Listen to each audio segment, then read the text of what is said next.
Everybody. Hi, good afternoon or evening or morning. I always forget that this is the internet and people are on all kinds of time. But welcome to another Esoterica live stream Q&A Hangout giveaway. And so we're going to, yeah, we're going to, yeah, actually going to hang out, talk about some of the recent episodes. We're going to give something away. Actually, I have just strange things that sit in drawers, as you can imagine. And one of the things that I want to give away today is this really cool leaf from a copy of the Decretums of Gratian. This is a pretty early printed leaf, probably from about early 16th century. So I'm going to give this away about an hour in. So so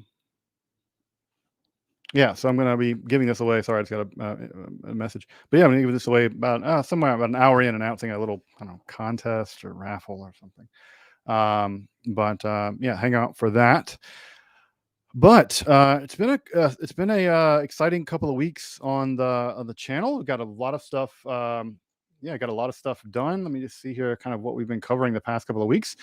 I finally got to Parmenides. I've been meaning to get to Parmenides for years. I made at the very beginning of at the very beginning of the channel, I made an episode on how so much of European philosophy is actually rooted in mysticism, and this is sort of the dirty secret of philosophy, at least the way that rational Western people think or whatever.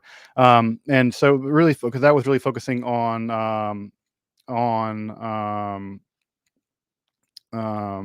and I see your super chat, Clockwork Gnome. I'll come back to it in just a bit. But I was focusing on Parmenides and Pythagoras and just how mystically inclined they were.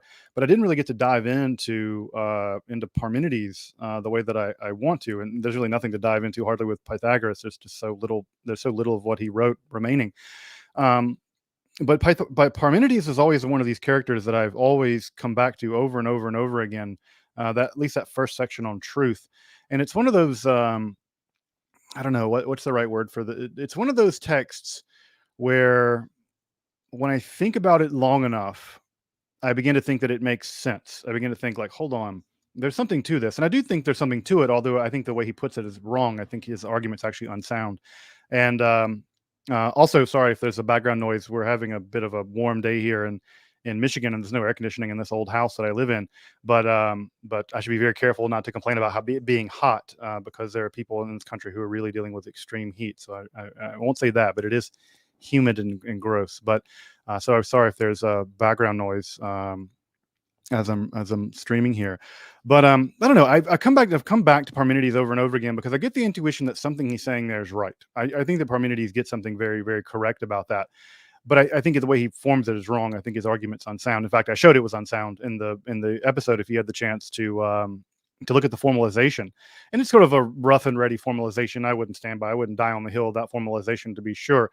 But I think that there's at least one unsound premise, and also there's the whole issue of modal collapse. He commits himself to the collapse of S4 and S5, and that's not a disaster necessarily. Logically speaking, it could certainly be the case that that you could collapse S4 and S5. All that means, folks, for my non-logic people out there, is it just means that all possibilities become necessary. That diamond becomes square. All diamonds become squares, and so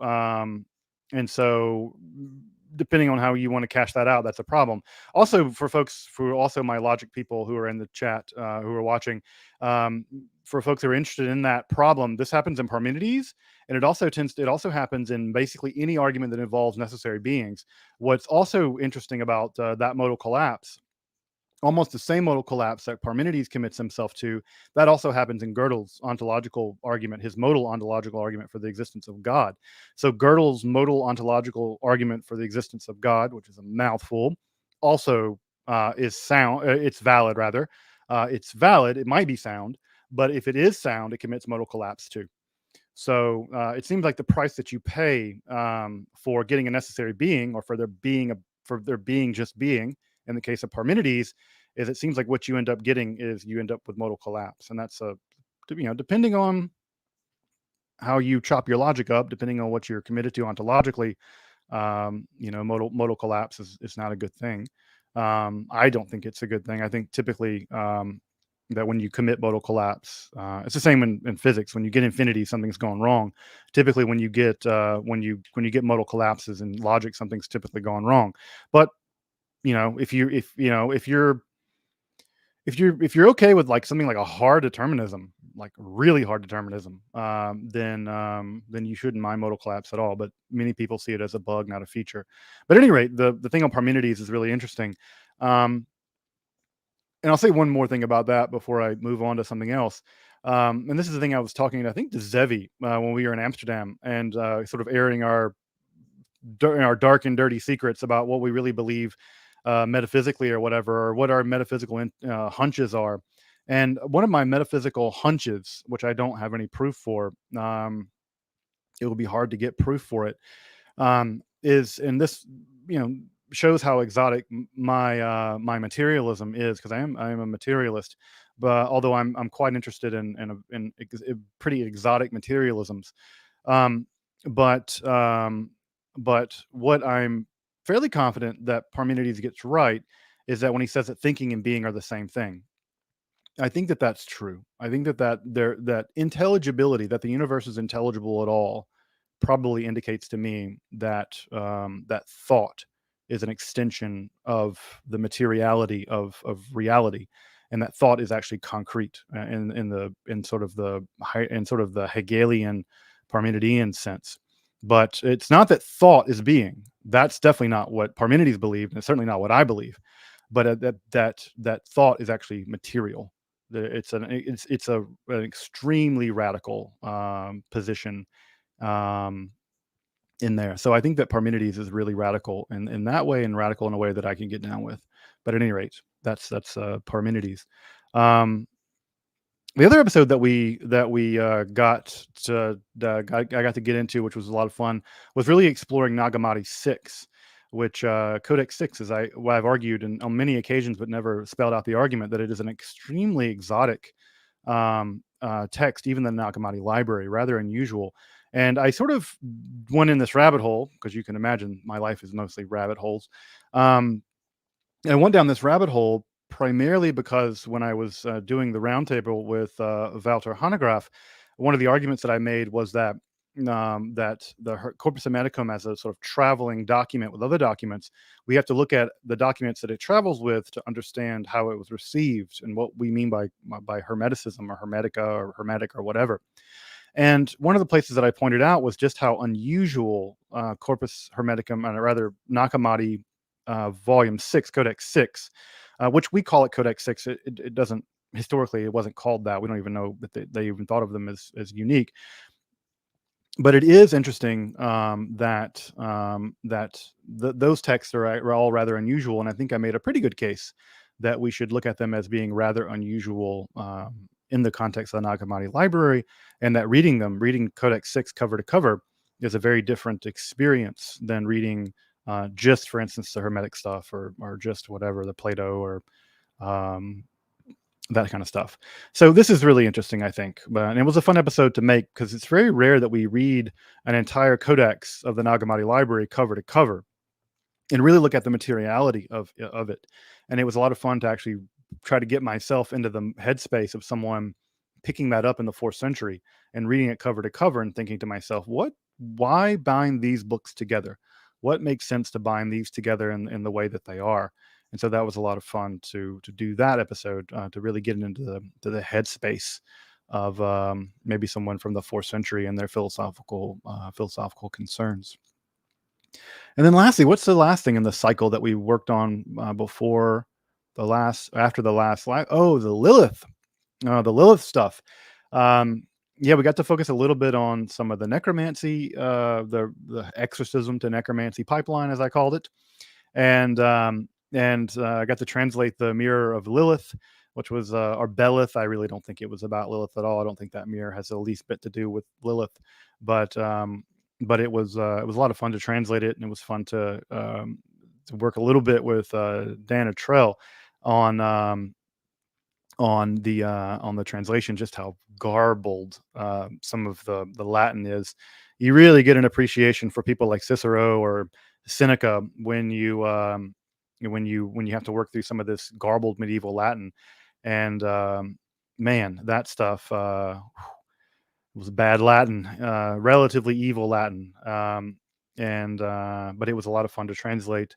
And yeah, what else about the mirror? No, this it's a fun thing to be able to, basically follow the rabbit holes of those kinds of things. Basically, because I was translating anyway in my head as I was working on that episode, and it was fun to be like, hold on, I can just translate this and make it content. Why not just translate it? So it was a lot of fun to just do that, and that's the kind of thing that's just fun about this channel, is that I can just go down a rabbit hole and translate a random Latin um, incantation from the 15th century and just make it into content. So that was a lot of fun. It was a lot of fun. But yeah, today, like I said, what I want to do today is talk a little bit about a couple of things, some practical stuff about studying esotericism that I think we don't talk about a lot. So I want to talk about a kind of practical. Sometimes people ask me like, well, how do you get into studying esotericism? How do you find these books? Et cetera, et cetera. So I want to talk a little bit about the practical side of what goes on when we study esotericism, and then yeah, I want to talk about, give some stuff away, and because I think that, yeah, the practical stuff is interesting. But um what else did oh yeah, I guess another thing that's kind of fun that I got to do was I got to hang out last week with Andy from Atun Shea Films. He was actually in town, so we got to hang out and have a few drinks and imbibe some absinthe and hang out late in the evening. So it's really great to hang out with Andy, better known as the Witchfinder General, or Checkmate Lincolnites. So, and not just did we got to hang out, but the next day we got to go see Oppenheimer on the. We have the big, huge dome IMAX here, which made for a crick in my neck watching Oppenheimer on the uh, on the big 70, whatever, the 70 millimeter huge big screen. So it was a lot of fun, and it reminded me that. I have this. You may have seen this in the background of many esoteric episodes, sitting on the shelf by the thing. This is part of my sort of long-standing interest in alchemy, and I think about Oppenheimer and alchemy, and thinking about sort of the transmutation that occurred um, when the bomb went off at Trinity. And of course, as folks know, this is trinitite. This is a very small sample of trinitite, which you can't collect anymore. If you go to the Trinity site, you're not allowed to collect any trinitite. So this was collected before that. So this is actual trinitite from the site. So as you may know, when the bomb went off in the area, when the A bomb went off, the area directly below it, the temperatures got so hot that the sand in the desert fused. And not only did it fused into these radioactive clumps of a trinitite. Now, you might be asking yourself, how radioactive is this? And I was actually curious myself how radioactive it is. So I bought one of these. This is a Geiger counter. It doesn't make the cool Geiger counter sound, but I checked it. Right, so like the background radiation in my room is, thank God, relatively low. But what's interesting, right, is that when I get the trinitite close to the reader, it's climbing. 16. It's emitting, a very negligible amount of radiation. So it is emitting, like, below the threshold of an alarm. So yeah, it doesn't have the cool alarm, but if I, take the trinitite away, yep, it's falling back to standard, basically zero background radiation. So this is still emitting. If I can set this to know what kind of rays it's emitting.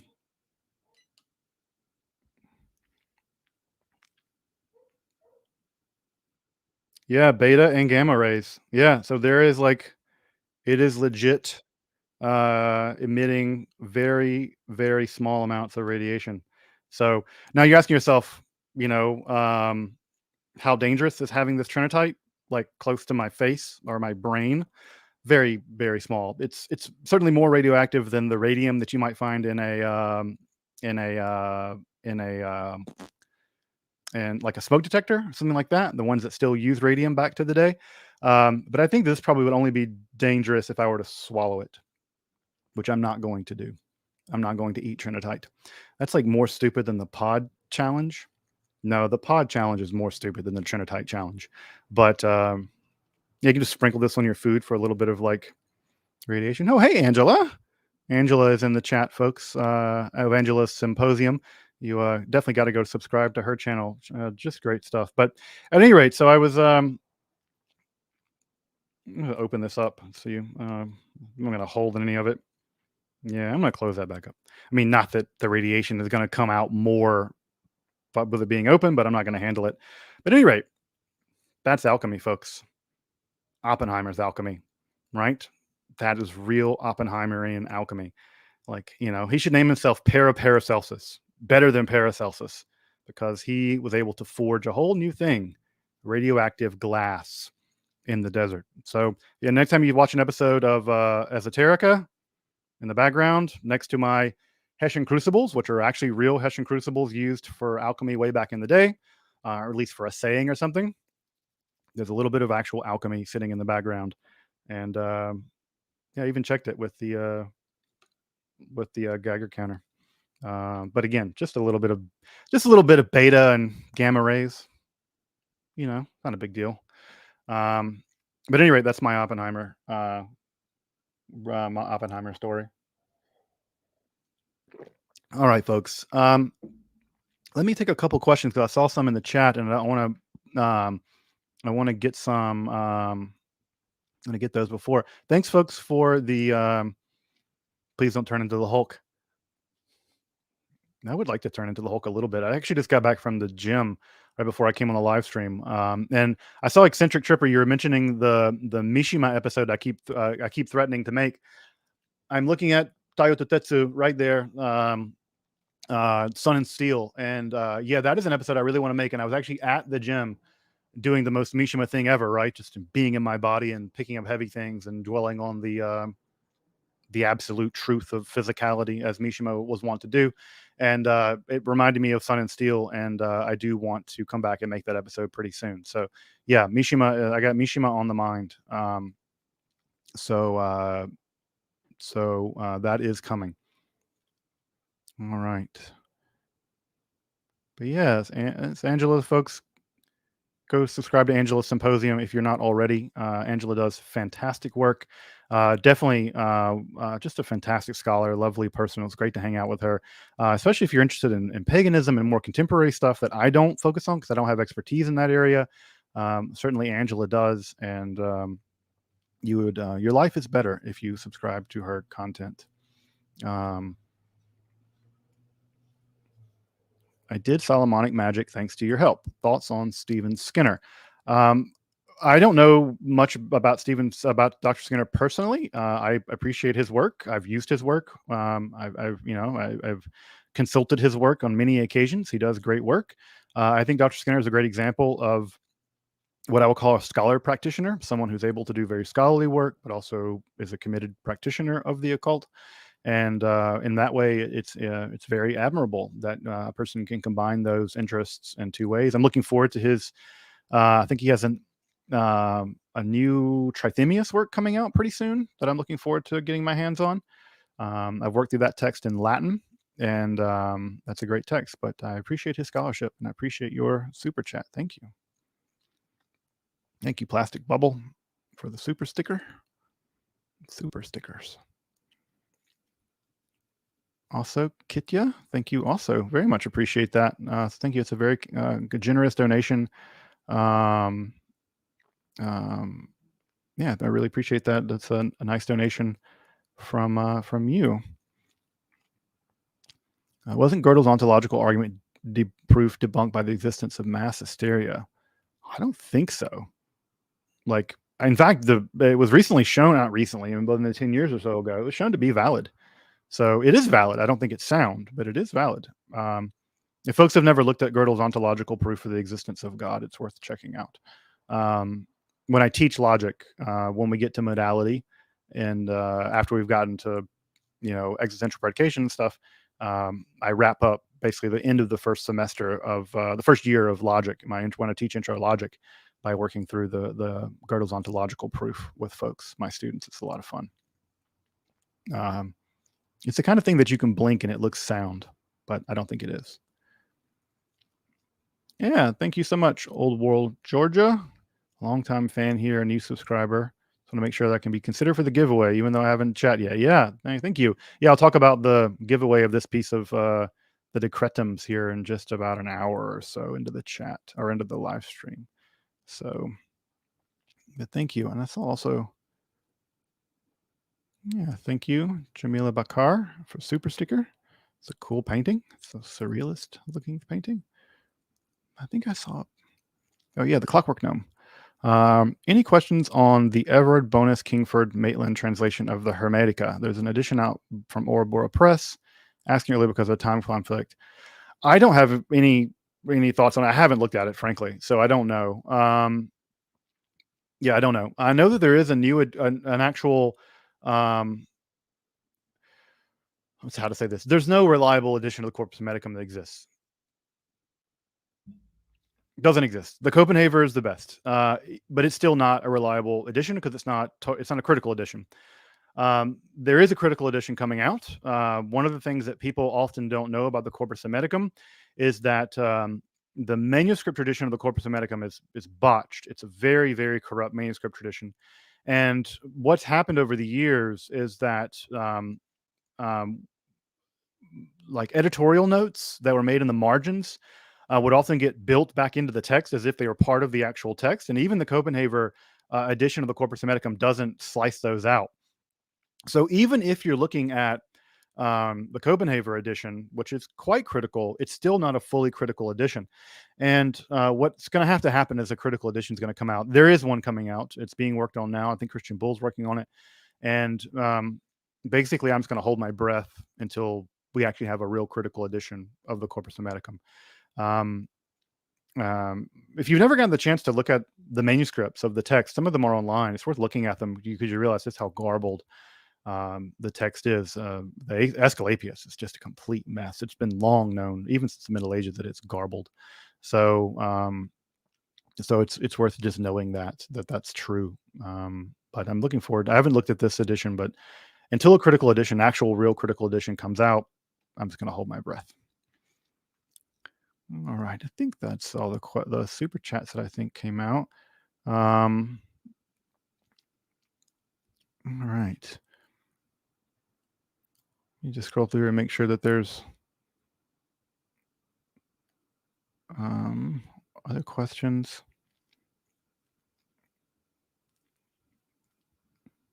Ooh, Alfred North Whitehead. Yeah, I like Alfred North Whitehead. Although, I there's a book up here somewhere.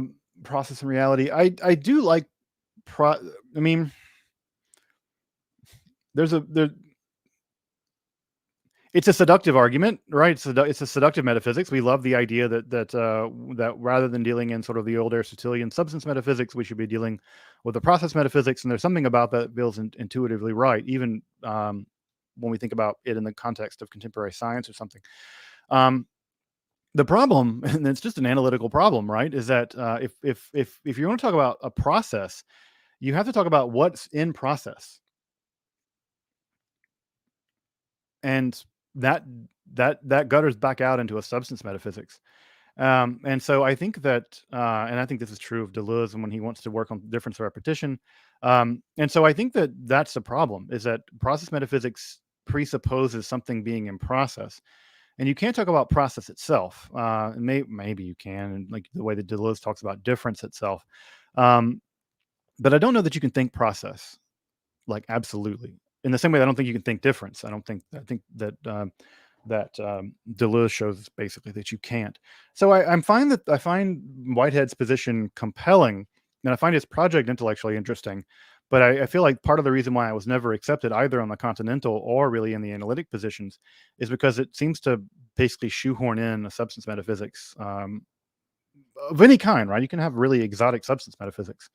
The late Heidegger has a very exotic substance metaphysics, of a certain kind, at least. And so you can have a pretty exotic metaphysics, but the problem is that it's just going to end up guttering back out there. And then again, a bug or a feature, I don't know, but you have to decide. Um, Justin, period. I like that. Period. We are dying to know your thoughts on Nietzsche. Are you dying to know my thoughts on Nietzsche? I bet you guys are not dying to know my thoughts on Nietzsche. I don't like Nietzsche. I've never been impressed by Nietzsche. Don't. I don't like. Yeah, I've never been impressed by Nietzsche. I find the concept of genealogy that he does, and the genealogy of morals, and how it's taken up into Foucault in Foucauldianism. I I find it to be, it's just alternative facts. It's just like making up history. Like I've never understood why Nietzsche appeals to people. It's a neat thought experiment, like slave morality and how it comes from this, this archetyponic thing and all this.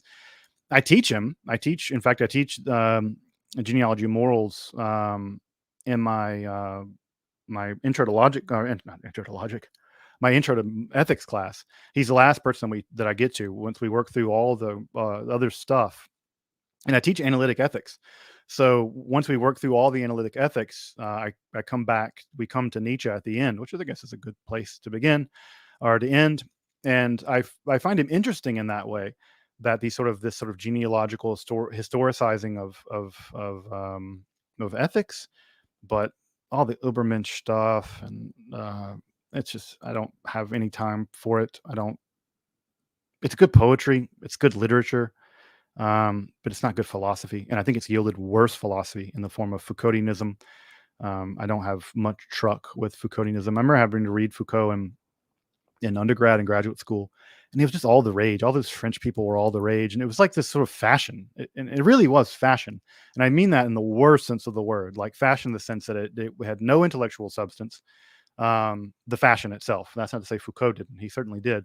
But the fashion of it just rubbed me the wrong way. Intellectual fashions are, it should be a contradiction in terms at some level. And I remember sort of being forced to read Nietzsche and all these other people, or forced to read Foucault and stuff, as if it were like whatever. And I remember like reading Discipline and Punish and thinking to myself, this is interesting. He could have made this point in about 20 pages, and it could have been written clearly, as opposed to the way that he writes. And it's not any more clear in French. And he could have made this point in 20 pages. And I went and read the Oxford History of the Prison, and you realize Foucault is very clearly picking and choosing how he tells his history. And that's what genealogy is. There's all these genealogical stories that get told. They're like myth history. And they're myth history in the service of making important points, I think. But I don't know. I think that for me, as a historical materialist, the history really matters. And when you bend history to make points about whatever, whether it's power or whatever, um, you distort the history in a way that I think is self-defeating. And these Foucauldian histories that have emerged, or genealogies, I suppose, I find them to be an unfortunate detour from the actual science of history, which I do think science is history is a science. That abandoning that in the interest of genealogy is a pretty bad move. So I don't like Nietzsche. I'm not a big fan of Nietzscheans. I definitely don't trust any dudes who are Nietzscheans. Straight dudes who are Nietzscheans, who are teenagers, run.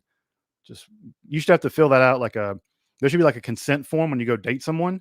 Like, do you identify as a Nietzschean? And if they are like straight white guy, that'd be like, don't do that. Don't go on that date. Um, uh, ugh. But I will say what I do admire about Nietzsche. So I shouldn't say just bad things. What I do admire about Nietzsche is that Nietzsche was a very powerful critic of Judaism without giving an inch to anti-Semitism. I find Nietzsche's criticism of Judaism to be fascinating, and I find his ability, which very few people have this ability, to be staunchly have a critique of Judaism, but also be radically opposed to anti-Semitism. He famously broke with Wagner about Wagner's anti-Semitism. I think when he went mad toward the end, one of the things he said is he had, all the anti-Semites shot. He deeply disliked nationalism. I think he even destroyed his own passport or identity card or whatever. And so I appreciate the fact that he was able to toe the line of being very thoughtfully opposed to Judaism and Christianity in turn, really opposed to Christianity. His critique of Judaism is really in the service of his critique of Christianity. But he never gave an inch to anti-Semitism, and that's a hard line to toe. And I think that he did it amazingly, amazingly well. So I will say that that's a thing that I do find fascinating about him, and I do have a lot of respect for him in that way. It's a powerful critique. So my rant about Nietzsche. But yeah, I've never gotten the vogue of the Nietzsche vogue. It just never struck me. It's never struck me. Like, give me Duns Scotus. I prefer Duns Scotus all day, every day, over and against Nietzsche. This is hilarious. Thunder perfect body. That's great. Oh man. All right. Let me grab some other questions and talk about some practical esotericism stuff.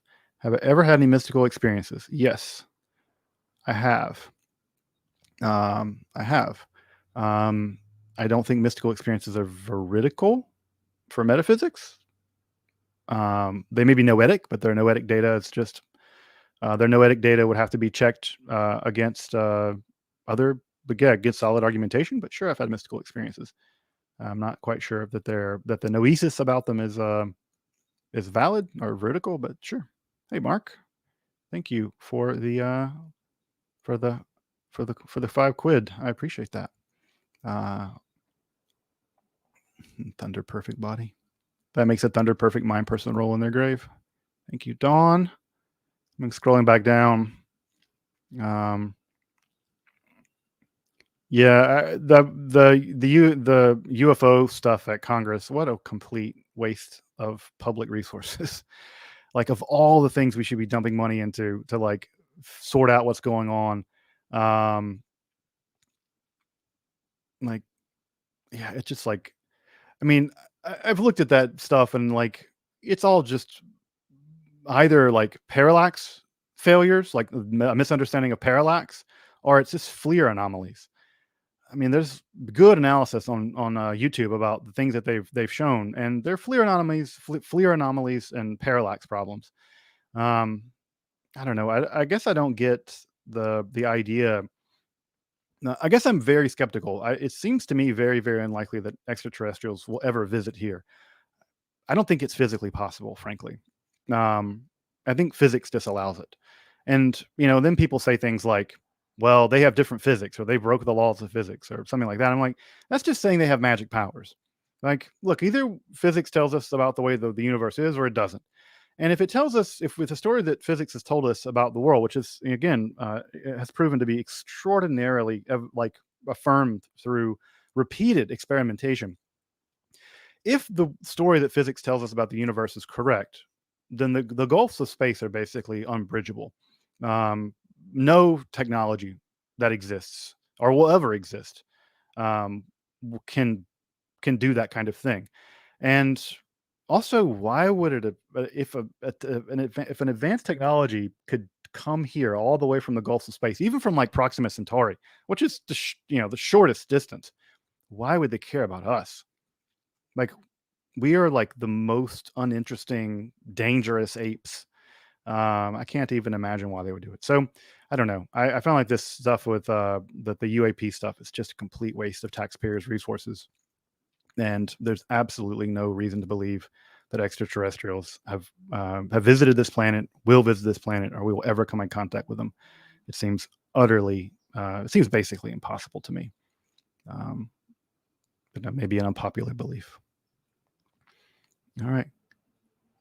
Hey, it's Truth Seeker. Hey, man. We had a great interview, great conversation. I hate the word interview, but we had a great conversation a few months ago. I hope you're doing well, brother. Great to see you in the chat. All right, let me grab some more questions. But yeah, I'm looking forward to this Mishima episode. It looks like some folks are interested in that. I'm interested in that as well.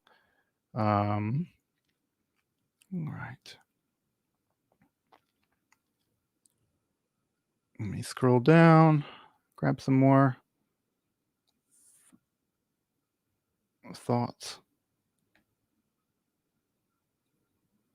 I agree with this sentiment. I agree with you. I agree with this sentiment about Nietzsche.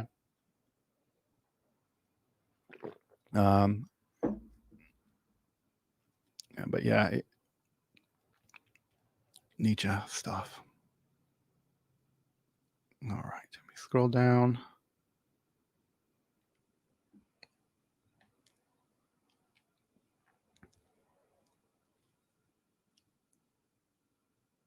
Sorry, folks.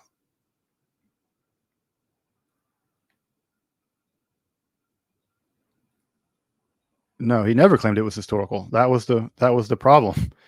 That's the thing, right? If you tell a story about something that's happened in the past and then you claim it wasn't historical, then what are you doing?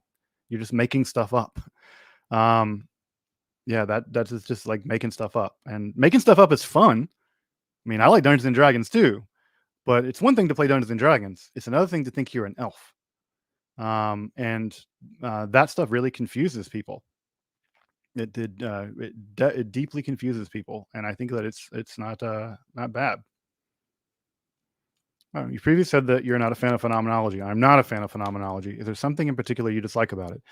Um, I dislike that that I think philosophy cannot be done from a subjective position, and so philosophy done from the position of the subject, I think, is just a doomed project.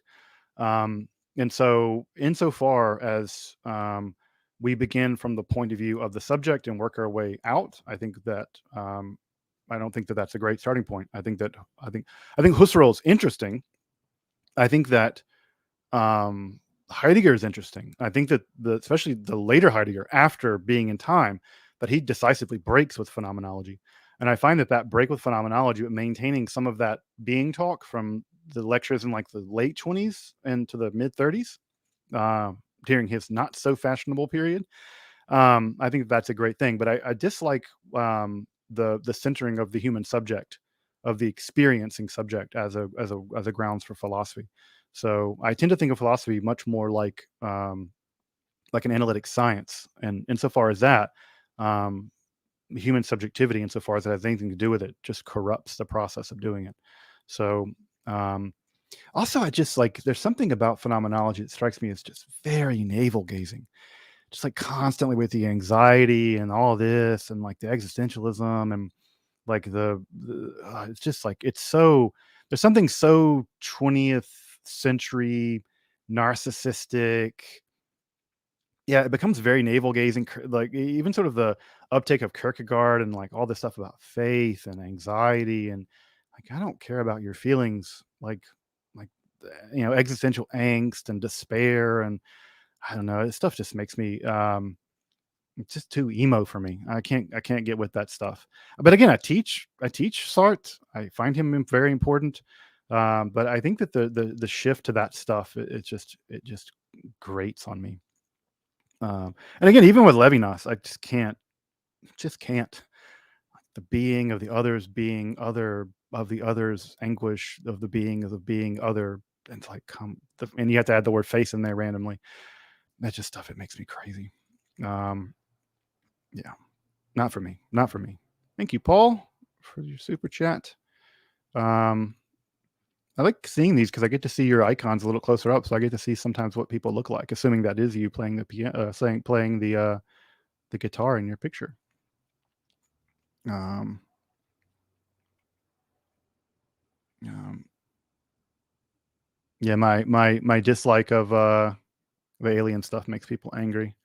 Um, yeah, people say, yeah, but physics isn't complete. I'm like, yeah, it isn't complete, but there is no story of physics in which you get to do things like travel faster than light. Like, there's no story. Like, even with the complete physics, even if we get quantum gravity, none of that dumps out. Like, you just, and again, no matter how much you want to fold a piece of paper and stick a pencil through it, like that's great for movies. It's really good for Interstellar, but that's not how space works. Like, that's not how space works. And so the more that we pump those ideas, and the more we allow those ideas to like populate in the public consciousness, it feeds misinformation around space. It makes for good movies, but it makes for terrible physics. So, um, so it's not the kind of thing that, again, again, good movie, Interstellar, bad physics, at least for that, the folding space, wormholes, and stuff like that. Um, have I ever had a psychedelic experience? Yes, I'm a big fan of 4-ACO DMT, like 1 PLSD. I haven't been able to do that stuff in a long time, just because I don't have time and I have other things to do. But I think psychedelics are a very important, very powerful substance that needs to be normalized. They need to be psychologists and psychiatrists need to have access to them for medicinal reasons. I am very inspired by the work that's being done by Johns Hopkins and especially on post traumatic stress. Um, it's crucially important that we get a handle on how to treat post traumatic stress for our veterans. I have a very good friend of mine. His name was Neil. Neil died of an overdose, treating pain, including mental anguish, brought on brought on to him by the things he had done in Afghanistan in the interest of the American empire. And he turned to pretty hard drugs. Fentanyl eventually killed him, and I think that psychedelic drugs or psychedelic medicine, whatever you want to call it, those are a powerful tool for treating post traumatic stress disorder. And I think about the idiotic drug policies we have in this country that have basically prevented, that have retarded the ability to do actual work in treating things like post traumatic stress disorder or alcoholism. The amount of lives that we could have saved, um, just thrown down the drain. Not to mention all the lives that were ruined by the so-called war on drugs. Just boggles my mind with its idiocy. And I very strongly support the use of psychedelic drugs in a therapeutic setting or in a religious setting or just as a recreational setting. Um, criminalizing drugs, including psychedelic drugs, is profoundly stupid and harmful social policy. Makes some people a lot of money, including the prison industry, though. So that's unfortunate. Um, all right. Let's go down.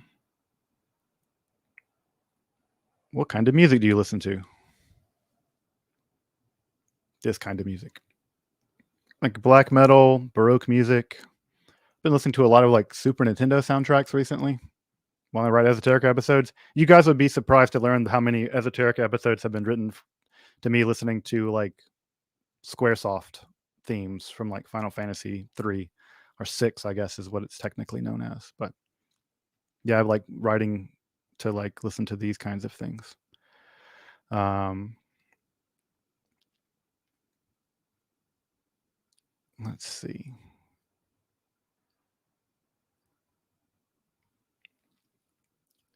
Yeah, no, I agree with you that one of the answers to the Fermi paradox is that there's lots of small filters. I think we've actually gone through the filter. I think we are pretty close to failing at it. I think that again, technology advances at a rate far faster than ethics, and also the kinds of brains that we have. Like our brains are basically the hardware that we're running here is 40,000 years old. We're not equipped to deal with extremely powerful technological questions, especially on large scales. Like imagining big numbers. Most human beings can't. I always do this with my students. I'm like, imagine 10 things in your head, 10 objects. Most of us can imagine 10 objects in our mind. You get to orders of magnitude higher than, 10, you get up to 100. Try to imagine a thousand sided figure, a chiliagon. I know what a thousand sided figure is, but when I imagine it, it sort of looks like a chunky circle. And most of us, I think, when we get to orders of magnitude of billions, we can't comprehend that because there was no evolutionary pressure for us to have those kinds of numbers. And because technological innovation happens at a rate far faster than our brains can tolerate it, and so definitely faster than our ethics catches up, I think that most civilizations just basically wipe themselves out. Um, but again, I severely doubt.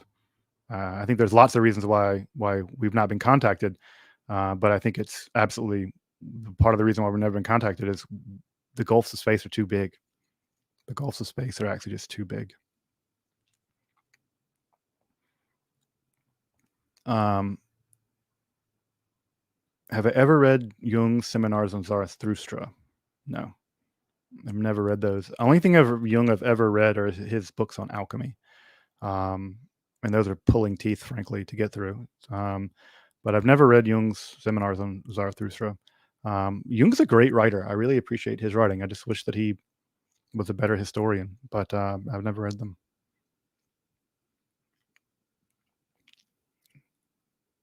Thanks, Paul.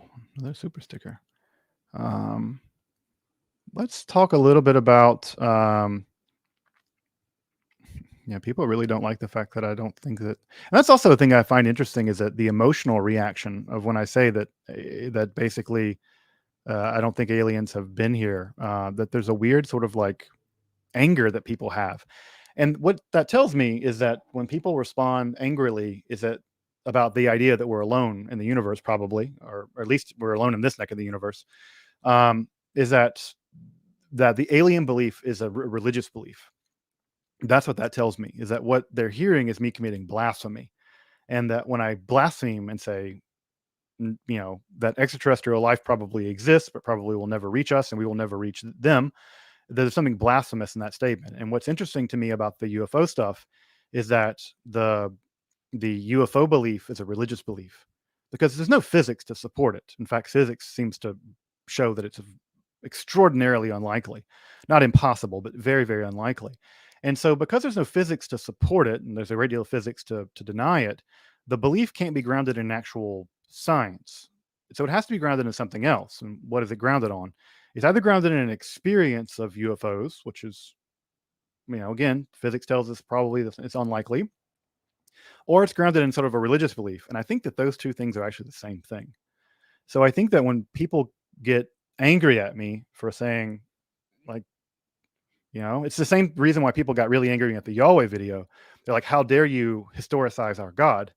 Like, our God is a real God, like, our Jewish God or Christian God or Muslim God or whatever. Like, you historicize the other gods, but don't you dare historicize our God. You do your physics, but don't dare put your physics on to our aliens or our UFOs or whatever. And I'm like, sorry, science is for everybody and historicization is for everybody. And you don't get to opt out of it because it goes up against your religious beliefs. Like, that's just what academics do. And that's unfortunately what I do. It's make people angry by committing blasphemy against their religious beliefs. And then people try to bend the laws of physics and say things like, well, maybe aliens are from a different dimension. I'm like, is there any reason to believe there are different dimensions? Is there experimental evidence to tell us there are different dimensions? Quantum mechanics says, string theory rather, which has no evidence, no real evidence, which I think string theory is also religious ultimately. It's Pythagoreanism, but like string theory tells us about other dimensions and says that there are other dimensions, but those dimensions are so small that nothing could live in them. They're not spatial dimensions. So it's not like you could get a gray alien living inside of one of the dimensions of string theory. Also, they would require extremely high energy levels. And you're talking about energy levels that we've produced by like the Large Hadron Collider, but with a collider ring the size of Jupiter's rings or something. So if one of those aliens were to pop out of one of those dimensions, it would be like dozens of atomic bombs going off. It would just eradicate this entire solar system probably. So you just like the when people say things like, oh, they're from a different dimension, I'm like, well, you're just really saying they're from like heaven. They're just like angels. Like, angels live, when you're like, no, there's no angels up there because we know geocentrism is false. Well, they're just in a different realm of reality. I'm like, no, it's just aliens are just now angels. It's the exact kind of religious impulse, but it's sort of secularized and sort of scientized, although not really. So that's why I find that the alien stuff is so fascinating, because what's happening in this conversation is not a conversation around extraterrestrial life on other planets. It's a conversation around some other kind of religious belief. And I find that religious belief to be, extremely fascinating, So, but yeah, and again, that's what is interesting to me. It's not whether or not, extraterrestrials exist. I'm sure that they do. Statistically, they do. The question that's interesting to me was that is the weird religious dimension that conversation takes, and the fact that we're debating basically a religious question in Congress really it irritates me. It irritates me. Um, this is an interesting thought. Could the Belith Lilith spelling issue be an attempt to gender swap a powerful being similar to Astarte becoming Astaroth?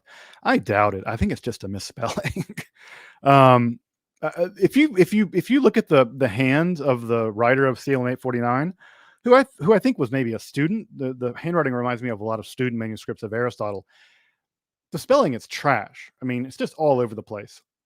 And I think that when he wrote it out for the first time, he just didn't spell it correctly. And every other time he spells it correctly. It's always Belith every other time, although inconsistently spelled because medieval orthography is a nightmare. But I really do think that it was just a misspelling. As simple as that. Just a misspelling. Not that I'm not for some cool gender swapping demons. I'm about that, about gender swapping demons. Also gender swapping bodhisattvas and stuff. That happens. I think it's Avalokiteshvara gets gender swapped. I think that Avalokiteshvara begins as a male and ends up in Japan. I think gender swapped, which I find super interesting. What about Castlevania OST? Absolutely. I have the entire NES and Super NES Castlevania soundtracks on vinyl, and I can't listen to it with my wife around because she says that it sounds like pure anxiety. And I'm like, oh yeah, my childhood was full of just like nail biting anxiety trying to beat Castlevania 3 or whatever. Yeah, the giveaway, it's coming in 9 minutes, I promise. Yes, Final Fantasy 6 is the best one. I say that, but I'm probably wrong. I haven't played any Final Fantasy games since that, so I have no idea. Chrono Trigger also has a great soundtrack as well. Yeah, Final Fantasy 10 is the best. I think that it's just when it's like a nostalgia hook. It probably has more to do with the nostalgia than anything else. But yeah, Final Fantasy 7, which I need to play. I wish they would remake Final Fantasy 6, like a full scale remake.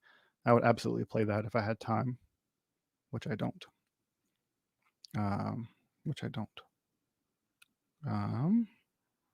Thoughts on Derrida? Not today. Not today. I don't trust anyone as clever as Derrida. I don't trust anyone as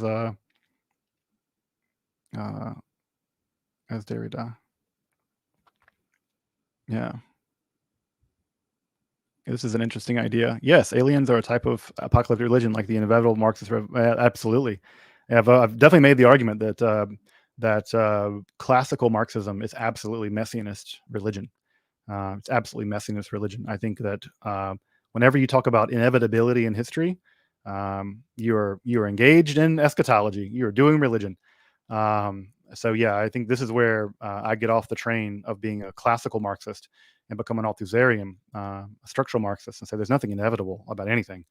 Absolutely, I agree. That's absolutely Marx, for all his materialism, was deeply religious. So deeply religious in a messianist sense, in a very strong messianist sense. All right. Also, I think the reason why people like the alien stuff is like, it's sort of like the existential thing, right? That we're not alone. Like there's something people like dislike the idea that we might be alone, that this might just be a rock and blah, blah, blah, blah. That's never especially bothered me, but the idea that there's like aliens probing people has never, I don't think that's like ever been a source of of uh, I don't know, comfort for me. I've never needed comfort. I don't mind the idea that I'm a random I'm a random region of nature contemplating itself, and that one day I won't exist anymore. Like it never bothered me. In fact, there's nothing more comforting than the idea that I will one day not exist.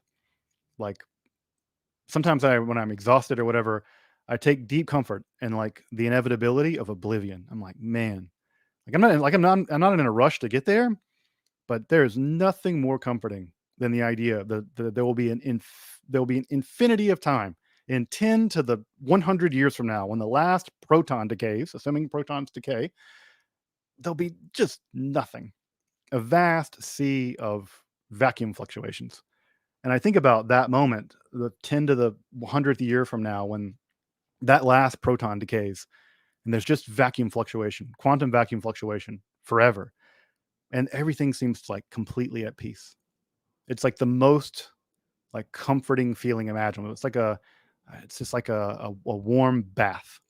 Um, so whenever you find yourself freaking out about whatever, just think in 10 to the 100 years from now, if protons decay, the last one will.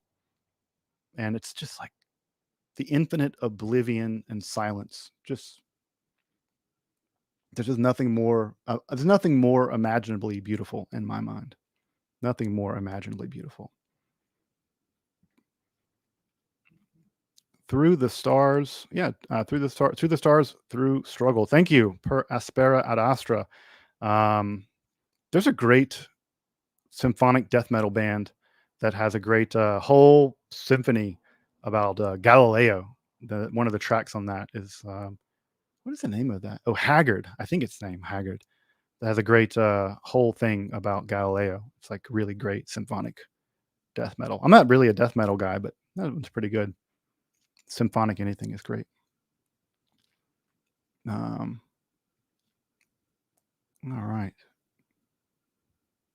Thank you, Katie, for becoming a patron. Now I'm all about again. I've never um um yes, I like this. Angel stuff is kind of bad angelology. That is the best summation. See, I rambled on for so long, and Blanca, you hit it far better than I did. Um, alien stuff is just bad angelology. That's perfect. Um, yeah, thank you, HK. I appreciate this. Thank you for the super sticker.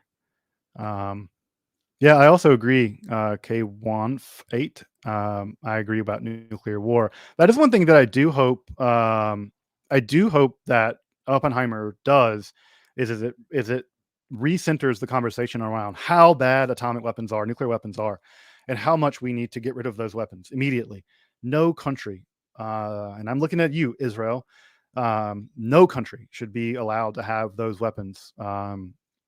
There should be, again, the kind of things that human beings can't agree on boggles my mind. Like, you have slightly more melanated skin than I do, therefore I don't like you. Like, this is the reason why if I were aliens, I would just like lock my door and keep going. We are that part of the neighborhood, folks. We are the part of the neighborhood where the aliens drive past and they roll their windows up and lock their doors and keep going. Um, that we can't agree that atomic weapons have to be like completely dismantled boggles my mind. And that we are now, since the Trump administration and the Putin administration, building more of them. Like, and again, I think I didn't grow up with the specter of atomic warfare in the same way that I think my parents did. But I think we just have to like, I don't know. They should just have to store atomic weapons like literally in the center of like Times Square so we can just look at them and just know what they are. We should see them. I think that visually seeing them, the government should be required, if they're going to have them, to put one in the center of every major town, just so that we can just know that this thing is sitting right underneath us or right on top of us. Uh, but of all the things, that and biological warfare, like the fact that we can't get on um, the same page with that, just like boggles my mind. Boggles my mind. Just wanted to say thank you for your generous gift of your time and knowledge in this venue. Thank you. Your work here is without equal. Thank you. Um, um, yeah, thank you, Ivana. Yeah, I'm really appreciative of your contribution and really appreciative of yeah of your sentiments. I really appreciate that. Thank you. Um,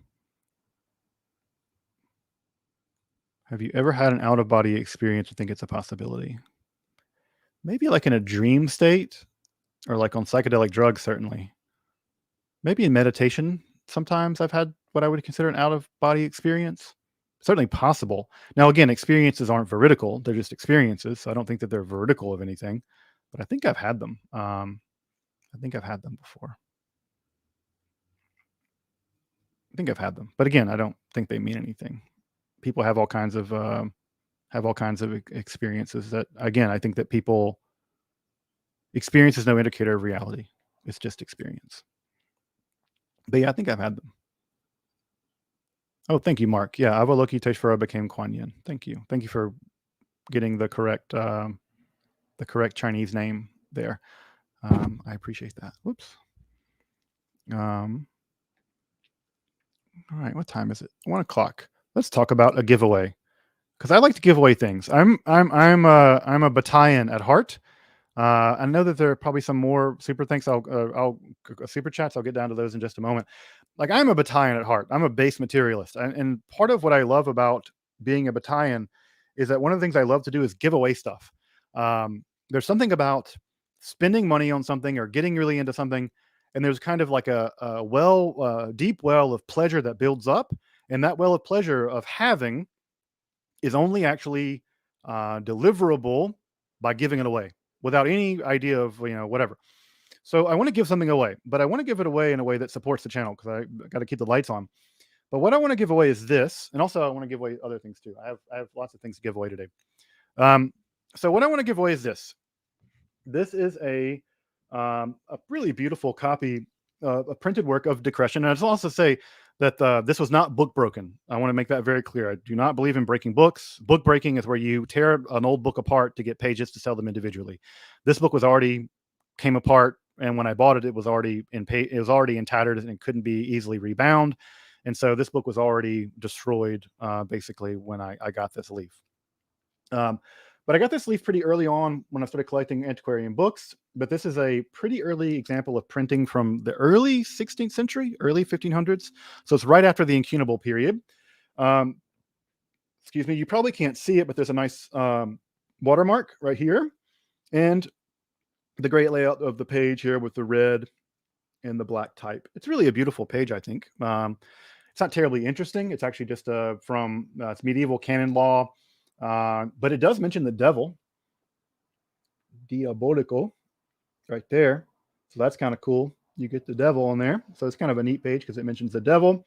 But the decretals were a medieval legal code. And what's interesting about them is, well, there's lots of things interesting about them, but what's interesting about them in terms of esotericism is they form the very early core of the elaborated theory of witchcraft, the idea of flight to the Sabbath it actually occurs for the first time in this text, although they ride animals to go visit Diana. So it's not quite that, but it's not quite the elaborated theory of witchcraft, but that's where the myth gets started. That's not on this page, though. Unfortunately, I would probably keep it if it were.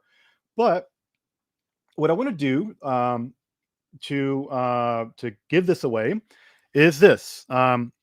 If you want to get into the having of this, there are two ways of getting into the having of doing it. One is if you want to support Esoterica on Patreon. So if you go to the Patreon and just like sign up for like whatever level makes sense to you. If you sign up for Patreon, anyone who signs up for Patreon will automatically be entered into this.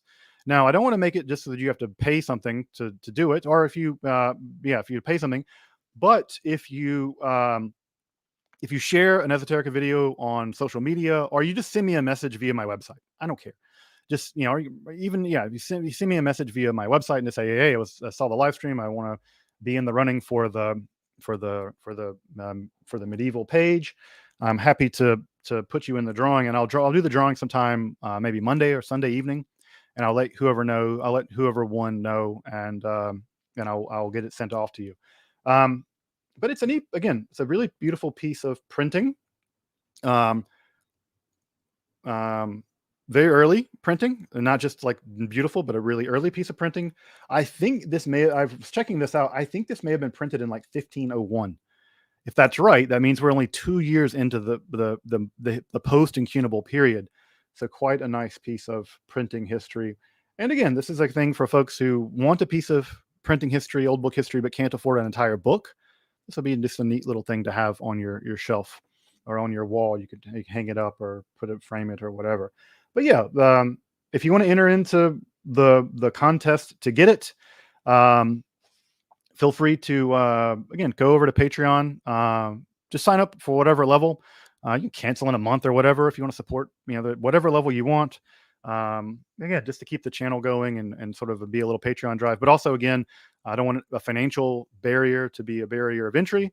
So if you just go to my channel or go to my website, justinsledge.com, and just leave me, send me a message saying, hey, I want to sign up for it. No financial obligation.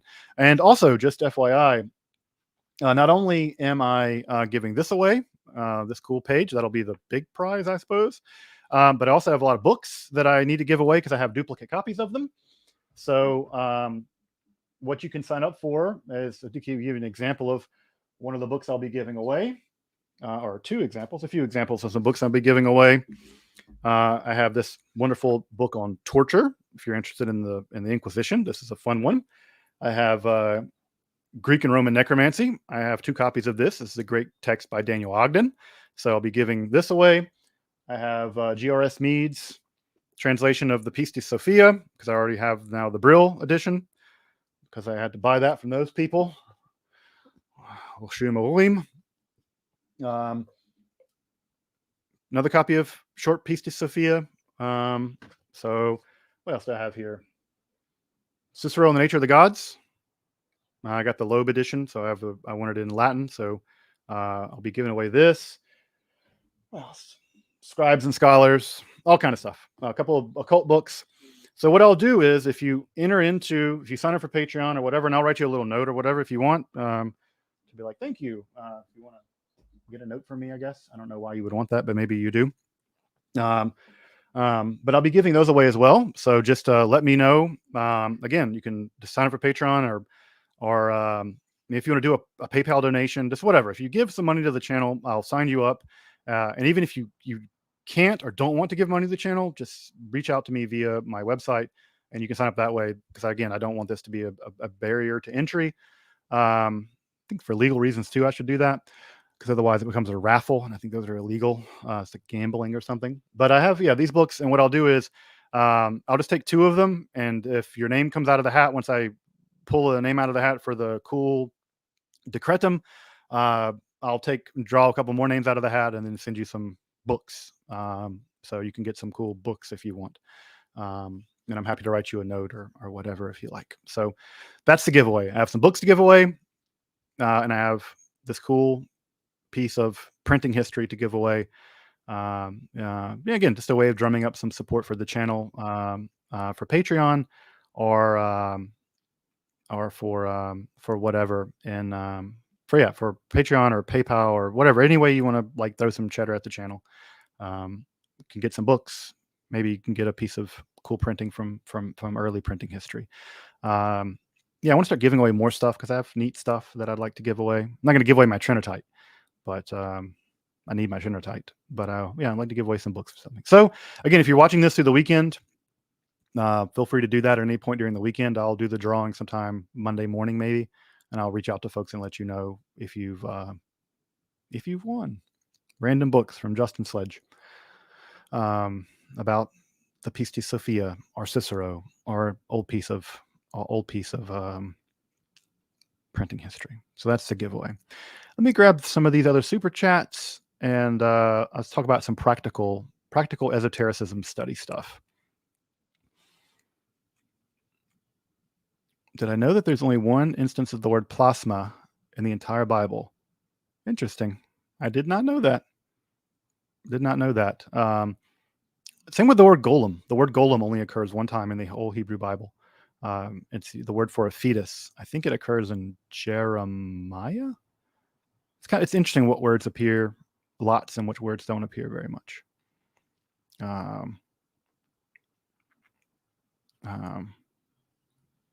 Did I observe the fast for Tish B'Av? I did observe the fast.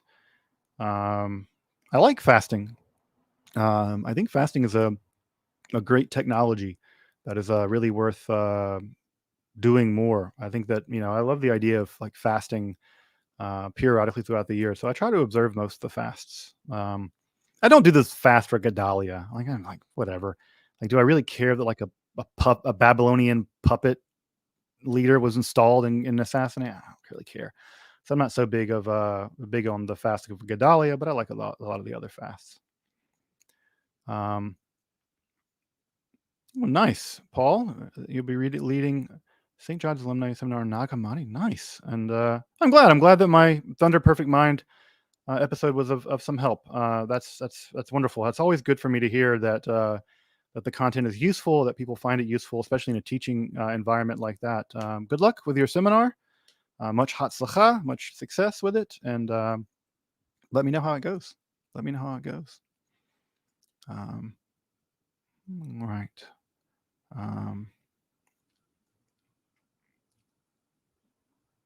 All right. Can't say eschatology without saying scatology. Sure, that's kind of true. The scientific study of poop.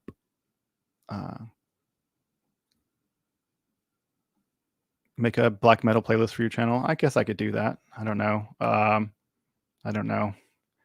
It's like hipster black metal. I'm the most it's the most pretentious metal. I was listening to like Crawlus in my car, and it's even more pretentious because I drive like a really old Toyota Corolla that I refuse to get rid of.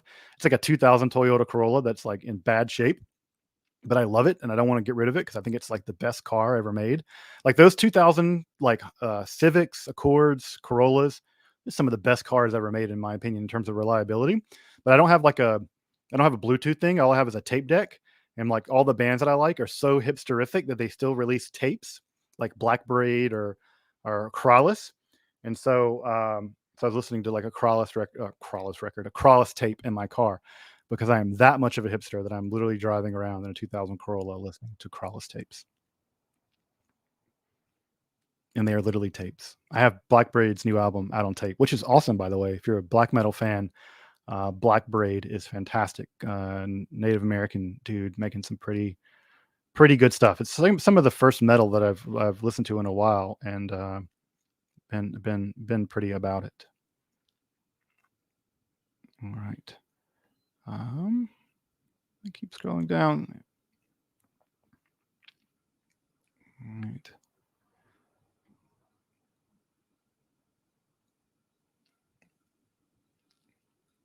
Thoughts on the Picatrix? I need to team up with Dan Attrell, the modern hermeticist. If you've not subscribed to his channel, you should also subscribe to his channel. He translated the Picatrix from the Latin edition. Liana Saif is now translating, producing an edition from the original Arabic. I mean, what's to say about the Picatrix? It's the most important. It's the most important book of astral magic produced in the Middle Ages. So it's like one of these texts that everyone should read. I love how gross it is. It's like a very it's a very gross book, and the magic there is all filled with all kinds of like, you know, doing cruel things to animals, which you should never do, God forbid. Yeah, it's the most important. It's one of the most important magical texts for Western magic and also Islamic magic that's ever been produced. So, I don't know what to say about it aside from that, other than you should pick up Dr. Dan Attrell's and Pareka's translation of it. It's fantastic, and you should subscribe to the Modern Hermeticist's channel. It's fantastic too. Dan's a great guy and smart. I would pay a large amount of money to do shrooms with you, Dr. Sledge. I would just probably talk about really boring stuff. Like, yeah, I would really you really want to do that, and I'm like talking about like modal collapse for 6 hours, high as a Georgia pine. You don't want that. No one wants that.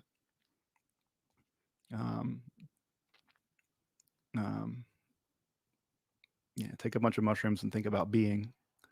That's what I do, folks. That's literally what happens to me. I literally take psychedelic drugs and start thinking about being, because my mind immediately goes to full blown ontology. So I don't think you want to be around me, because that's very boring. Just like sit there and talk about ontology for 6 hours straight. All right. All right. Let me scroll back down. Wow, some great comments in here. Let me just say something really about Lana. Lana is always hyping the channel and saying such kind things. I just want to just thank you very publicly for all the kind things that you say and how you hype the channel and how you get people to like. And you're just such a, like a great. I mean, cheerleader is not the best word here, but you're just such a friend to the channel. And I just want to really publicly thank you and express my gratitude for yeah, for just how you interact with the channel and just really support the work through Patreon and just every other way. So thank you so much. I'm just really grateful for you and for your love of the channel. Thank you.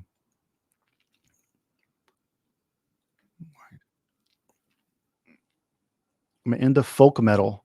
A little bit. I'm a little bit into folk metal. I mean, I'm a I love my Heilung and Wardruna as much as the next guy.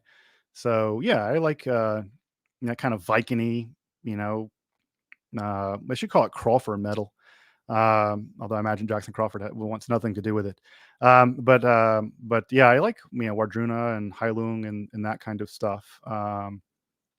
But I'm not super big into it otherwise. I kind of wish there one of my dreams in life is that I wish there were a Jewish version of Heilung. Like that there so much wish there was a version of Heilung that was like the Jewish version with like using like Psalms and Tehillim and like the Song of the Sea and Devorah's song.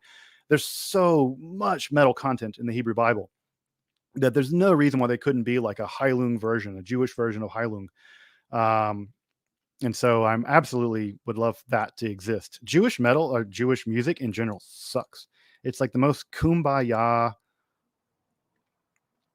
I can't do it, folks. I cannot do that stuff. That the reformy and like Nigunim are pretty good, but even like yeah, klezmer, okay, but like look like give me some like I need like Heilung but Jewish. That's what I need.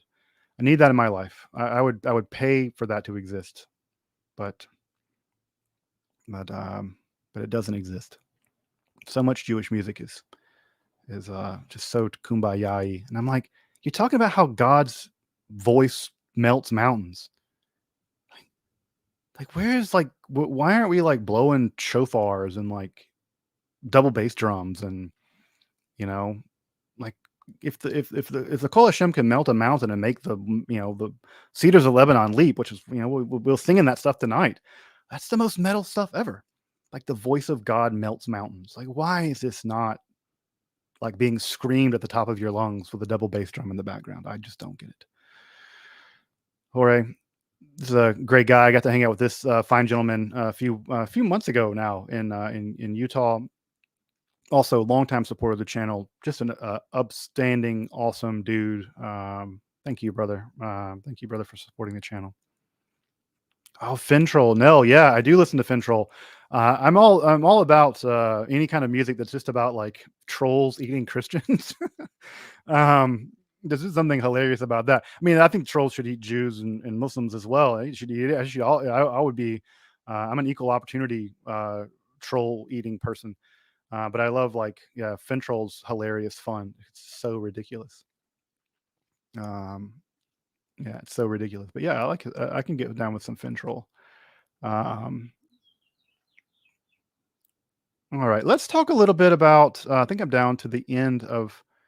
I mean, again, not that I'm anti-Christian. I just like to. I'm just pro troll eating people.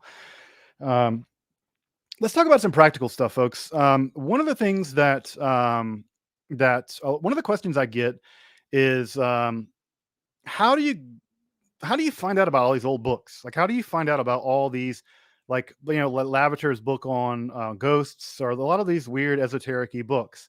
Esoteric. I love how esoteric has become a word that I use.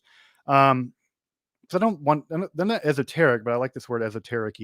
So one of the places one of the resources that I rely on pretty heavily is also very boring, but very important. And those are catalogs. And what do I mean by catalogs? So two of them that are really important that I use all of the time is one. This is by Duveen. This is the Bibliotheca Alchemica et Chimica. This is basically just a list of books, right? Page after page after page of books. And it tells you a little bit about what they are, who wrote them, when they were published, the publication history. And what you have here is basically a catalog of many alchemical texts. So if I'm looking through, if I want an idea about something, I might flip through this book and say, this is an alchemical book, right? The practice of chemical and hermetical physique for the preservation of health, written in Latin by this guy and published in 1605. I guarantee you, and I just opened to a random page. I just opened a random page of this, and I can guarantee you that this is a book of alchemical and hermetical medicine. I bet you there's no modern edition of it. I bet you that there's no translation of it if it's written in Latin. And they're all very rare. This is exactly the kind of thing I would want to do in an Esoterica episode. Is take a book that was published once in 1605 and do an entire episode on a book of Hermetic medicine. Because who doesn't want to learn about Hermetic medicine? It sounds amazing. It probably would kill you if you followed it, but I want to learn about Hermetic medicine. And so this is the kind of book that you want to get on your shelf. So if you're interested in alchemy, and I imagine many folks here are interested in alchemy, you got to get a copy of this, because this is basically the book to bind them all. This is the book to tell you, look, this is all the books on alchemy that we know of, basically, at least that existed in this big, huge repository of alchemical library. And so this is the kind of book you can pick up. It was published in 1949. This is invaluable. Further, what's invaluable, right? Is this big bastard. This is the 3-volume Manuel bibliographique des sciences physiques ou occultes, right? So this is the 3-volume by Calais. This is the 3-volume granddaddy of everything to do with psychic sciences and the occult. So this is the kind of thing that you absolutely want on your shelf, because when you're going through looking at old books, it's in French, so if you need to learn a little French, it's fine. But I just randomly open up to Jacob Boehme, right? And it goes through. Jacob Boehme begins. It's a founder of contemporary theosophy, and it goes through every single edition of Jacob Boehme's books published. Not every single edition, because not everything is in Calais. But if you want to know every single edition, at least as far as like a non-specialist thing, this is what you want.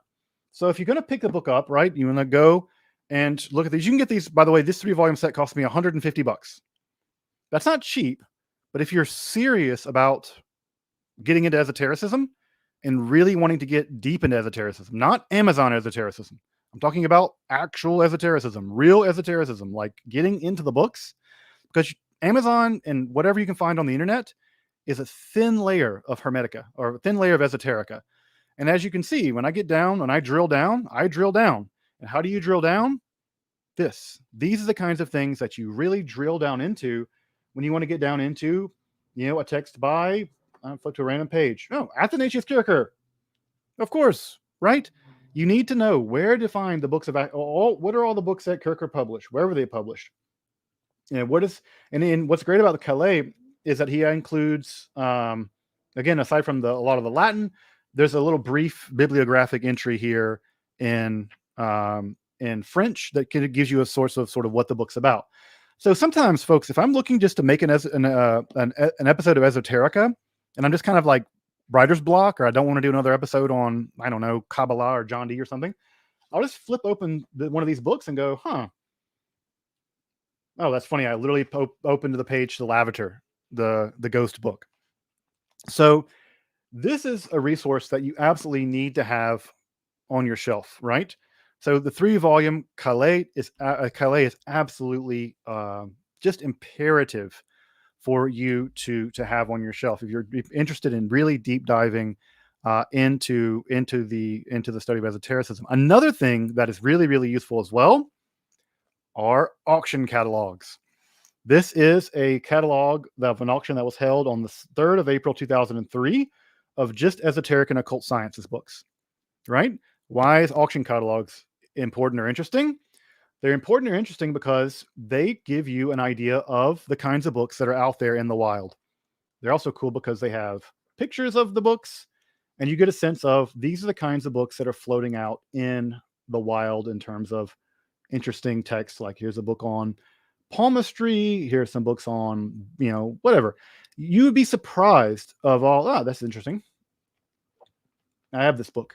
This is by Balthazar Becker. In fact, I have a signed copy. I just got it yesterday. The auction house that I bought it from didn't know it was signed. Their catalogist didn't realize it was signed. It's signed by Balthazar Becker. I have a copy of Balthazar Becker's book on the Enchanted World that is signed by Becker himself. In fact, it's signed twice or thrice through the book. But what you want to get, folks, are some of these. These are pretty expensive. Sometimes you can get these for free from auction houses. And you just look for the ones that are about esotericism and occult sciences, like this one, and you get a sense of what's going on here. So from a practical point of view, also you can see in the background my Rittman Library catalog, which is also one of the most important catalogs for esoteric books. In fact, the Rittman Library is the most important repository in the world for esoteric books. But from a practical point of view, it's absolutely the case that if you really want to dive deep into esotericism, get these on your shelf, right? You can get these for, I think I paid like $25 for this used. You can get the 3-volume set of this one. And again, if you read some French, it's even better for you. But these are basically the vault. If you're wondering, what does esoteric books look like? Where are they? Who are they? Where do they get published? Calais is your man. Now, again, is everything in here? No, not everything. But is this the lion's share of it? 90%, 95% of it? This is 95%, right, of what you'll need in terms of deep diving into esoterica. So this is the kind of thing where when I do research and I need to find stuff, get ideas for episodes, these kinds of things are incredibly important resources for me. And I would say they're also really important resources for you. Also, by the way, you can look at this on archive.org for free. You can search it. I search it all the time for free. I like to have it in my own hands so I can flip through it. But you can look through it on archive.org for free. So it's really a resource that is really available. I don't know if this one's on archive.org, but it might be. It might be. So absolutely, you should get your hands on these. They're very, very important. What else? What I was going to do today? Check the time. Okay, good. We grab some more questions before I have to wrap up. I'm going to probably go for maybe an hour and 45 minutes. Yeah, cortical larvae. You're right. And someone's on Reddit asked me, like, where's the greatest storehouse of occult literature? And the first answer is archive.org, and the second answer is the Rittman Library in Amsterdam. So archive.org has amazing stuff, and obviously the Rittman Library as well. Where do you procure these books? eBay. You can get them on eBay. You can get them on Amazon. You can get reprints of these for cheap on eBay, Amazon. So this is the kind of books you can get sometimes on eBay for pennies on a dollar. So you can get them on eBay.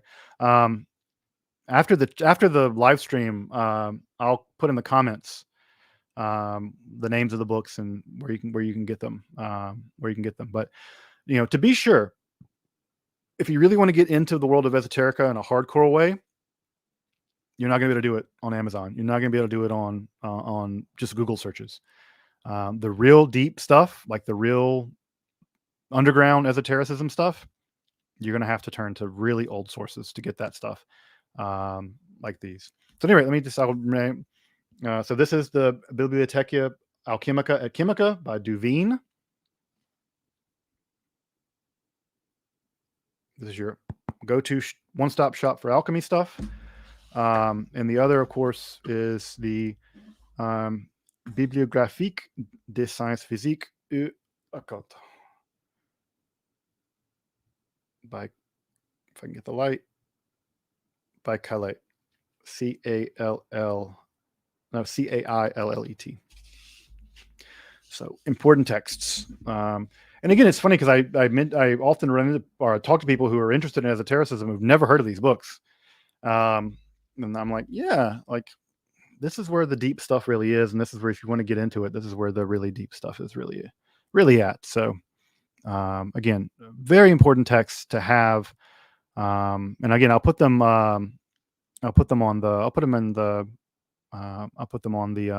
in the description or something when this is over.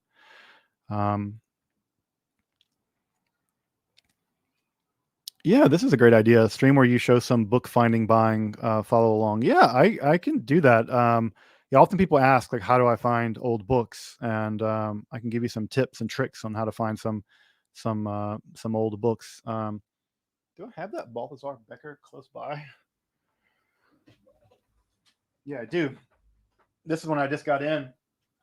And also, you don't have to spend a ton of money. People sometimes think that old books have to cost an arm and a leg. They don't necessarily have to. You just have to know where to buy them. So this is a copy of Balthazar Becker's On the Enchanted World. That is a really important book in the history of witchcraft because it was one of the major books that sort of put an end at some level. It's one of the skeptical books about witchcraft. Becker was famously skeptical of witchcraft. I won this at auction for like €200 or something. Like, not cheap, but this book's from 1691. Right, so it has some problems. It's missing a couple of pages, so it's not a perfect edition by any means. It's missing the frontispiece, so it is missing some stuff, and it isn't a perfect copy. But what I apparently knew, and they didn't know, was that Becker often signed these. And when I got it in, the first thing I did was look to the page where typically Becker signed it. And let me find it real fast. I don't know if it'll show up on the camera, but yeah, maybe in the shadow a little bit. Right there, that's his autograph. That's Balthazar Becker's autograph on his book from 1691. So I don't know when he signed that, right? It's not clear exactly. He didn't date it, but that's Balthazar Becker's, the author of this book. That's his autograph. Now, had the auction house known that when they sold this, it was autographed by Becker, I don't think I would have gotten it for €200.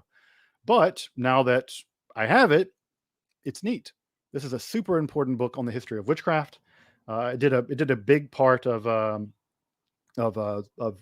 putting the brakes on the witch hunts. It was one of the several texts of skepticism and following the tradition of Johann Weyer. And so I won't say it's an especially beautiful book. It's in Dutch, which is kind of nice. And it's printed in this, the sort of Fraktur style font of the time. The binding's not especially nice. And again, it is missing a couple of pages in book 2, but otherwise it's totally intact and a little bit from the end. But signed by Balthazar Becker. I got this for €200. Again, €200 is not nothing, but also it's not like thousands of dollars. So you can get into occult rare book collecting for relatively inexpensively.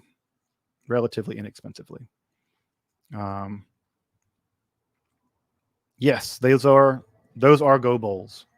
Yep, they are go stones. They are Yunzi stones, actually, which I have to be careful with because the white ones contain a little bit of lead. And so the Yunzi ones, I have to make sure my kids don't touch them and, or God forbid, put them in the mouth. But yeah, the white ones contain just a touch of lead, but they're kind of neat, the Yunzi ones. I would say they're the best stones aside from like slate and shell. Those are super expensive. Yeah, thank you, Obscura Artem, for the super sticker. I appreciate that.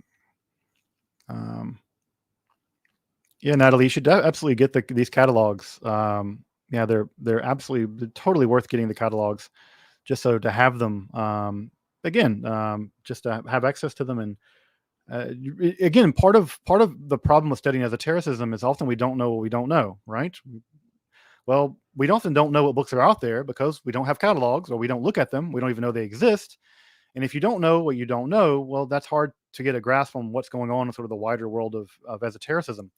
But the way that we solve that, at least in terms of the books, is we can get catalogs and actually know what's out there.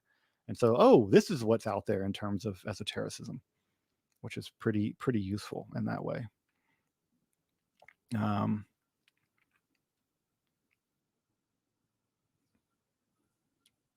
Can you point to a video that breaks down the scholar's balancing act between belief and scholastic interest?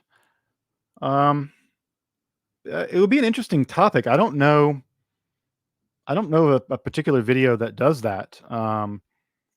I mean, I could talk about the way that I handle that, but that's kind of uninteresting. But it'd be a cool roundtable conversation. Uh, be a cool roundtable conversation. Um,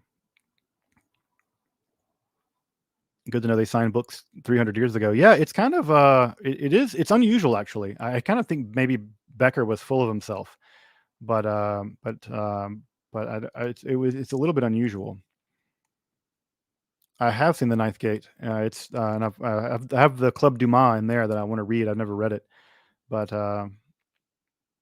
yeah, but yeah. It's again, this is the kind of books that um, um, you can get. It's great. Yeah, I love playing Go too. I need to play more. Yeah, Go is to me my favorite game. It's the most rewarding game I've ever played. It and Dungeons and Dragons, of course. But the problem with Go is it takes a long time to play, and I need to be better. I need to be more disciplined. My friend Jackson and I used to play quite a bit, but now I don't. Now I don't get the chance to do it anymore. Um, Make a video about Levi. Maybe he's a little bit outside of my time period, but maybe this would be a good topic also for Dr. Angela Puka. I think she would Angela Symposium. She tends to focus more on that time period. But maybe. All right. Yeah, I don't want to eat the stones. That would be bad. Yeah, they're full of. They have a. I forget the lead content is not super high, but it's high enough that you don't want to have them in your mouth because no amount of lead in your body is safe. Um, all right, folks. All right. Well, again, if you want to sign up for the giveaway for the cool Grecian leaf, I have a 2-volume actual full edition of the decretum over there on my bookcase. But yeah, if you want to sign up to win this, again, jump over to Patreon and uh, throw some money at the channel. I feel like a stripper. Is that what this is? Am I stripping? I'm stripping. Much respect to people that work the pole. A real athleticism that work in that pole. This is the academic equivalent or the YouTube equivalent of working the pole. But yeah, if you want to get some of these books I give away, and again, if you win or whatever, and you want me to write you something, please let me know. And again, you can also just reach out to me through my website and do that there. But all right, any last questions for folks? Yeah. Thank you, Sam. Your video was super cool. Yeah, that video was a lot of fun to make. Yeah, and then I got to do that great thing with Luke Ranieri for that. Any plans to do anything like that again? Yeah, I have a long-term interest in the ancient Near East. I'm kind of an amateur ancient Near East person. I need to hook up with the digital Hammurabi people. I really respect them a lot. They teach a Sumerian class that I want to take. Like I haven't studied Sumerian for a lot of years, and I'd love to do a Sumerian class with them. So I have this sort of long-term interest in that. I think one of the things I'd like to do an episode on at some point is in the Ishtar cult. One of the things that Ishtar could do is that she could convert your gender. So there is a Ishtar prophet gender. And particularly, it typically happened that it was men who were converted to Ishtar prophet gender. And I think that one of the things that's really interesting, just gender studies and all that stuff is really interesting just in itself. But what's really fascinating is um, this specific gender that's a gender just for Ishtar prophets. And that to me is like when you talk about like niche genders, like that's a niche gender. And one of the things I'd love to do an episode on is Ishtar prophets, particularly these Ishtar prophets who have their gender converted to Ishtar prophet gender, um, which was I think fascinating, just extremely fascinating. So so that's an episode I'd love to come back to, and just ancient Near East stuff in general. Maybe I'll come back and do an episode on Baal. I need to do an episode on the Baal cycle. I'm trying to think of what else. Yeah, ancient Near East stuff in general is just super fascinating to me. But I'm very much an amateur when it comes to that. I can I can read a little Akkadian, I can read a little Sumerian, but I'm by no means an expert. But yeah, I want to come back to that kind of stuff. Yeah, Ishtar prophet gender. All right. Am I fluent in any language? No. I'm fluent in no language. Thank you, Frater RC 777. It's a great number. Build up that power. Hey, yeah. Thank you. I think it's about to rain outside. We're supposed to get pretty bad storms this afternoon, and I have to go pick up my my kiddos. Pick up my kiddos at some point. Hopefully, it won't be storming wind then. So I probably won't be covering much in terms of Islamic esotericism, mostly because I don't have the expertise to do it, and because Philip over at Let's Talk Religion does an excellent job of it.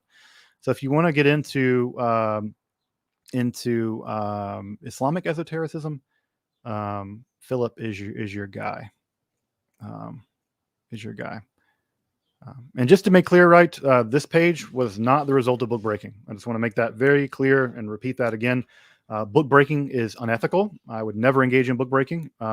If you have a sense of if you're buying from someone who is engaging in book breaking is where you tear a book apart to get parts out of it to sell individually to make money.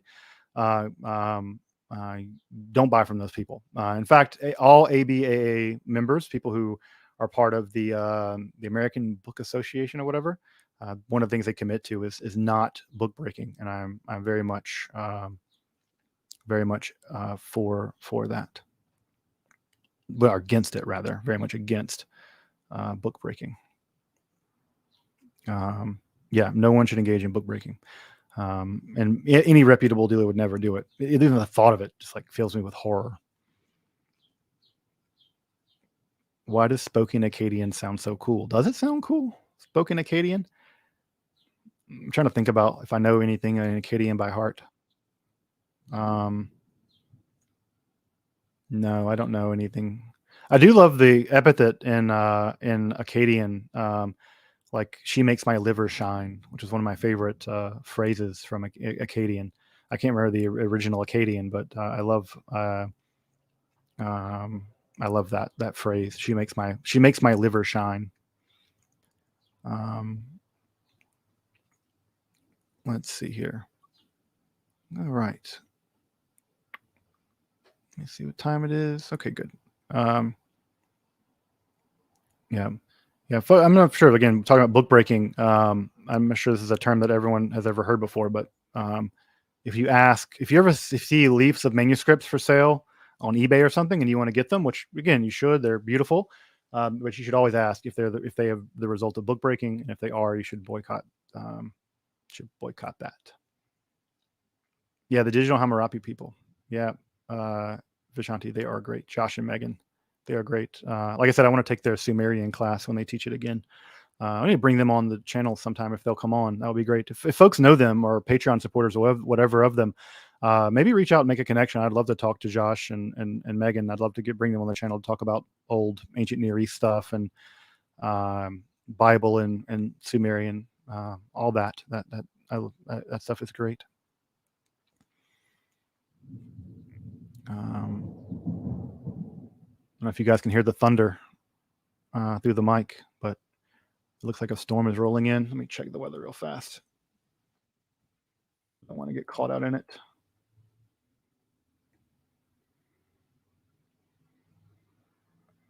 Sorry, folks, 1 second. Okay, it's just a little storm. It's going to blow through. Okay, good.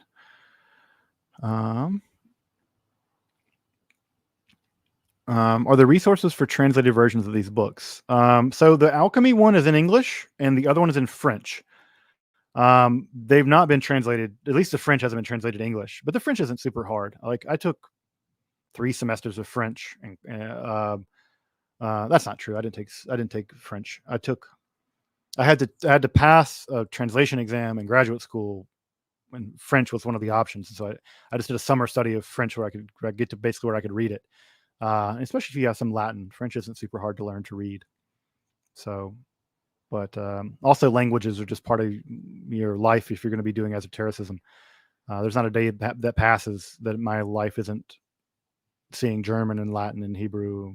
It's just that is just a part of a fact of life and esotericism. You got to learn languages. You got to learn at least Latin. It's just a part of it. Just a part of it.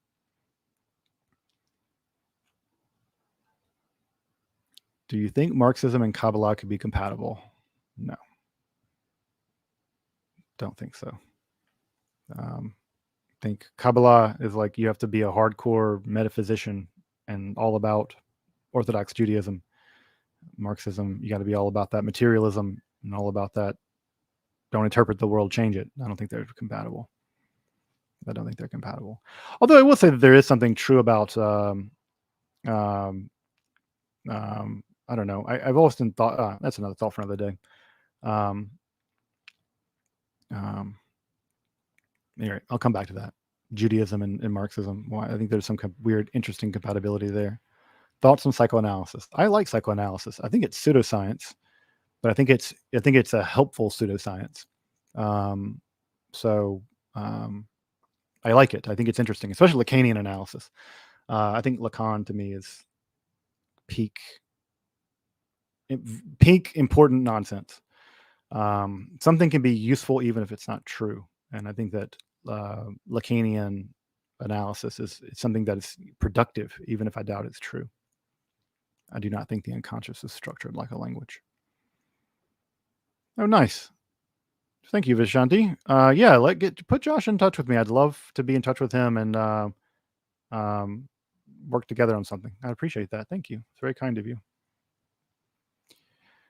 Yeah. I'd love to do another collab with Angelo. I know that we're gonna do something on Isabella Cortesi, an Italian woman alchemist, published. I think her book was published in 1541. Her Book of Secrets. You'll be naming my absinthe when my absinthe comes out. We're probably going to name it Absinthe Isabella after Isabella Cortesi, because women alchemists and women scientists and just women in general don't get enough representation from history. There were women alchemists, even in the Middle Ages. Isabella Cortesi being probably one of the more famous ones, even though she's still not well known. But I'm going to name my absinthe after her, Absinthe Isabella. And so I think we're going to work on that together. Also, I think Dr. Puka may want to work together on an episode on Lilith, especially Lilith in the contemporary period, post-romantic period, just because I don't have a lot of expertise in contemporary stuff. So basically, I'll probably do an episode on maybe Lilith amulets, or really anti-Lilith amulets, and the literature of anti-Lilith literature that gets us up into the contemporary, or at least the romantic period, and then Dr. Puka would take it from there and do that stuff. So maybe that's some other stuff coming up. That's some other stuff coming up as well. Yeah, I would like to talk to Dr. Finkel. Dr. Finkel should be declared a national treasure and should have a elite bodyguard following him around. Also, just anything he says, it's just like he's just magic. Like the man's magical. He just manages to be so erudite and so funny, and he's just such a great. Yeah, if anyone knows Dr. Finkel,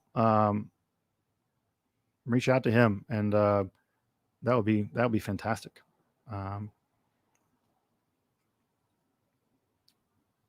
Martin, I'm French and studied English. Are there many French books that need to be translated into English? I don't know. Yes, I'm sure especially probably in the the sort of post-revolution period, there was a great deal of French esotericism. I bet a lot of those books have never been translated. But I don't know. Again, it's outside the period that I work in. So I'm wondering if there's some of those like old French medieval stuff has been translated about the Waldensians and things like that. But I don't know. I'm not sure. That's a great question, though.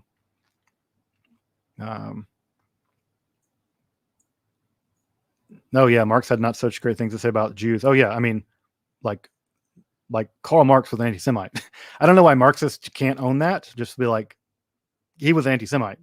On the Jewish question is anti-Semitic. It's extremely anti-Semitic, and it doesn't matter that his father was Jewish, and his father was Jewish and converted to Lutheranism to basically get a job. Marx was about as Jewish as a ham sandwich himself, and definitely indulged in sort of casual Victorian anti-Semitism. Um, yeah, I don't know why Marxists they'll jump through 15 different hoops to get their messiah not to be anti-Semite, but Karl Marx was definitely an anti-Semite. I don't know why. Don't know why Marxists can't do that. Beginning because they believe in a religion. They're not actually historical materialists. They're actually part of a religion called Marxism. They're not actually actual historical materialists. All right.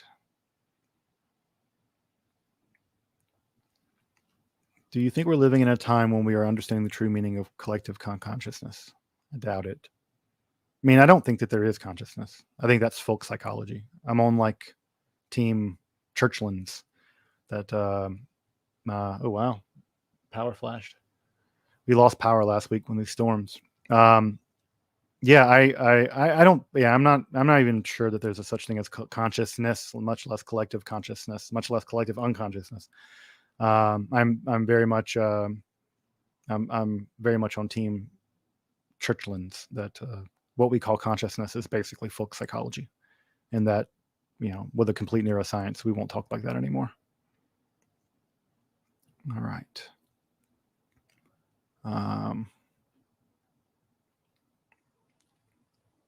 All right. Anti-dentite. It's true. Thoughts on anarchism. Whoops. Oh, they want to be conflated with National Socialism. Yeah. Yeah, I'm not a big fan of National Socialism. But also, do people say like Hitler wasn't really a socialist, but he was, like, in a certain weird way. I don't know. Again, like the left wing people can be so myopic. Like they can't see past their own nose. Like Saul Roth. I don't know what this is. Let's see, where's thoughts on anarchism? I like anarchy. I mean, I'm friends with anarchists. I think that there's they make a lot of good points. I think a distrust of authoritarianism is a wise move. Especially given me, I'm very given to authoritarianism. So I like being checked on that. Some of my best friends are anarchists. Some of my very best friends, dear friends, are anarchists. So, and I also think in the Spanish Civil War, the anarchists, Durruti, the Durruti column was, I think, objectively correct about a lot of questions. I think that anarchist Catalonia is a much closer vision to socialism than Soviet Union was. I think, anarchist Spain was a real thing, a real amazing thing. Until the liberals and fascists killed it. But so yeah, I'm not opposed to some forms of especially anarcho-syndicalism. I'm pretty about anarcho-syndicalism.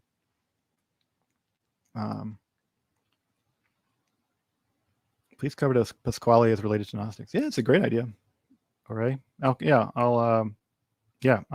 a look at that. Thank you for the super chat. I'll take a look at that. All right. Let me get a couple more questions. And whoops. You're breaking my heart. I hate to tell you. I mean, again, Hitler socialized heavy industry in the interests of the state. I mean, he is what he said he was. He was a National Socialist. Like that. I mean, he unambiguously calls himself a socialist. He was. He allowed the middle class and those sections of the population to continue to function in their economic sense. But I mean, he was a National Socialist. I mean, again,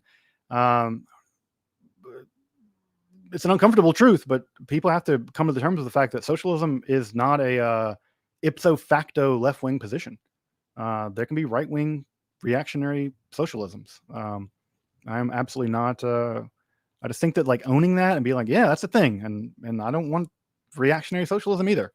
I don't want National Socialism. God forbid.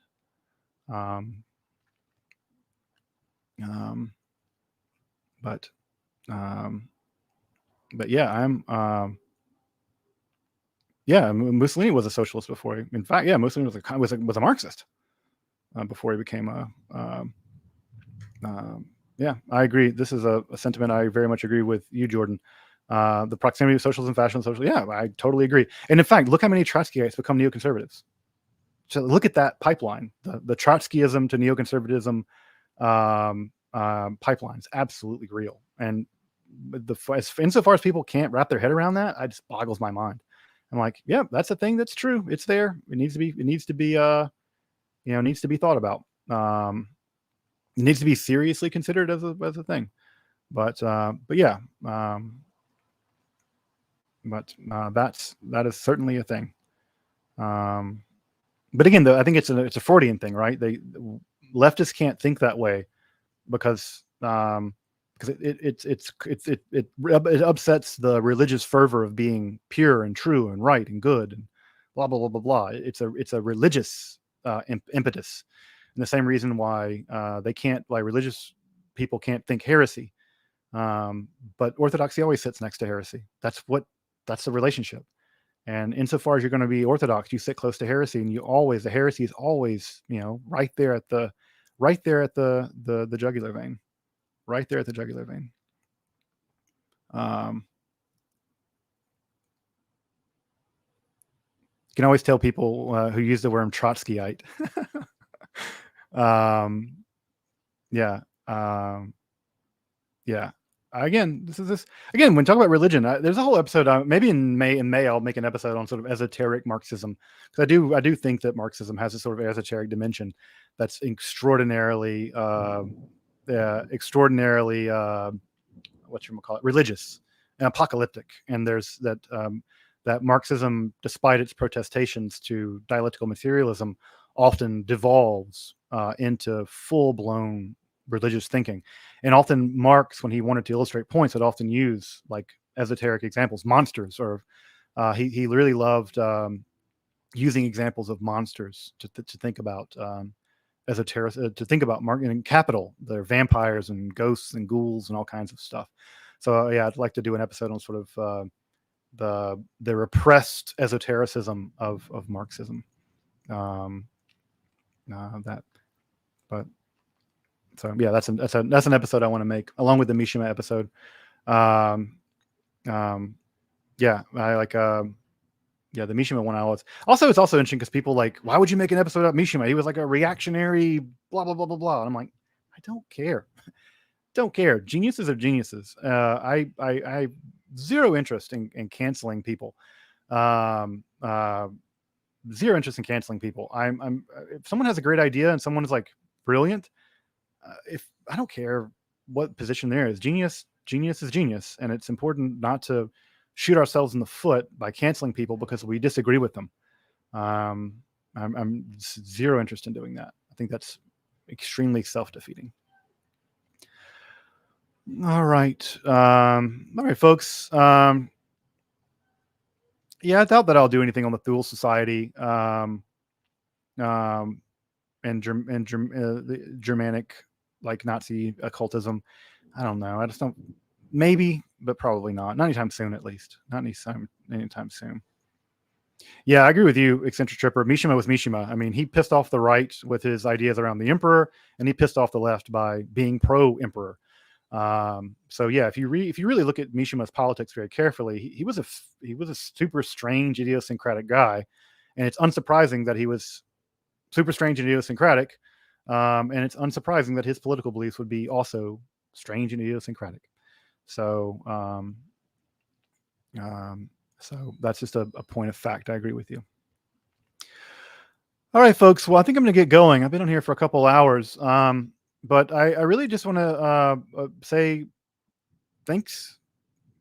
Really, just thank you deeply and profoundly. Thank you to all the folks who hang out in the chat. And yeah, you're right. Absolutely, Eccentric Tripper. That's the book that you want to read if you want to go read about National Socialist Esotericism. That's the best book. But we lost Goodwin Clark too early. What a pity we lost him so early. What a scholar. But again, I just want to say to everyone who's been watching as the thunder rolls, thank you, and everybody in the chat. Andrew, I see you there as well. Thank you so much for being in the chat and for being a fan of the channel. You guys make this channel possible, you make it fun, you make it exist. I'm just really thankful that you allow me to do the work that I do, that you facilitate doing the kind of work that I do, and you make it fun. And I just like you guys. You guys are just fun to hang out with and fun to chat with. And I love doing these live streams and just hanging out and kind of like, hot take after hot take. But yeah, thank you guys for making what I do possible. Thank you for being such great fans of the channel. And thank you for just being interesting, thoughtful people. I really appreciate all of you. I appreciate what you allow me to do. And I appreciate the kindness and consideration that I get from you guys. It's just it makes my life just so much richer. And I hope that to whatever degree I'm able to contribute to your interest in history or spirituality or ever how esoterica lands for you, I'm really, really happy to be able to contribute something of meaning, in a world that can be pretty crappy at times. So yeah, thank you guys so much for making it possible for me to do this. And look forward to hanging out with you guys again in a few weeks. And yeah, gonna get back to writing and get back to making some episodes. Maybe I'll make maybe they'll make it that Mishima episode on the maybe I'll make that Mishima episode for the next content creation cycle. So maybe look for that. I need to go take down my copy of Taiyo Zutetsu so that I can put it on the docket to make sure I don't forget. But yeah, maybe some Mishima in the docs. So, all right, folks. Well, thank you so much again. And I look forward to seeing you soon and seeing in the comments. And I'll announce on the channel who wins the giveaway, or I'll let you know. And maybe if you want to be publicly known, then I'll do that. But otherwise, I'll keep it secret, keep it safe. All right, everybody. You guys have a great weekend. If you observe the Sabbath, I hope you have a wonderful Sabbath. And if you don't observe the Sabbath, find some time to take care of yourself, give yourself some rest. You deserve it. Everyone deserves some rest, some peace and quiet. Build your own cathedral of time, to crib the quote from Abraham Joshua Heschel about the Sabbath. Build your own cathedral of time and dwell in it. So with that, thank you guys so much. I'll see folks in a few weeks.